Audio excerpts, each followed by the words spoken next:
Kumusta mga katropa? Matapos na pumutok ang balita na di umano'y nagre-request na nga itong si Kevin Durant ng trade paalis sa Brooklyn Nets, ay matunog ang mga usap-usapan na itong former team niya na Golden State Warriors ay interesado nga na kunin ulit ang serbisyo nito.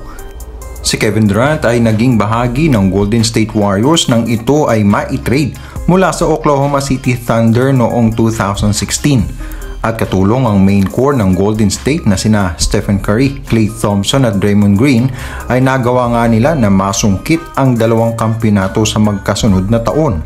Kaya naman hindi mga bagong tao ang babalikan ni KD kung sakali man, at hindi na rin sorpresa na lumabas ang Golden State na maaaring interesado sa kanyang serbisyo.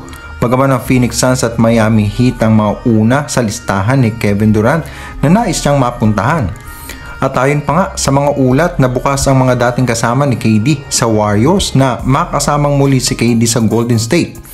Subalit ayon sa mga report na bagaman may interes ang Golden State kay Durant ay mukhang malabo itong mangyari dahil sa malaking presyo nito sa posibleng trade na ito na may kombinasyon ng star caliber, young talent at ilang future draft picks ang maaaring maging kapalit, na maaaring hindi nga willing ang Warriors ng tapatan ito.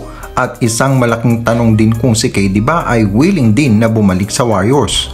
Samantala, ang number 2 overall pick na si Chet Holmgren nagpakitang gila sa kanyang Summer League debut matapos na ito ay makapagtala ng 23 points, 7 rebounds, 4 na assist at ang record-breaking na 6 blocks at 4 na 3 points made sa Summer League sa kanilang laban kontra sa Utah Jazz. Tumulong sa kanya si Josh Giddey, ang number 6 overall pick ng Oklahoma City Thunder noong 2021. Ang 7-foot player na tubong Minnesota ay nakapaglaro sa Gonzaga Bulldogs bago ma-draft ng Oklahoma City Thunder nitong nakaraang NBA draft. At ang Golden State Warriors naman ay may bagong kinuhang player sa katauhan ni Lester Quinones. Si Quinones ay undrafted noong nakaraang NBA draft 2022 at nakuha ng Warriors para sa isang two-way contract. Siya ay nag-a-average ng 10 points, 4.3 rebounds, 1.8 assist per game.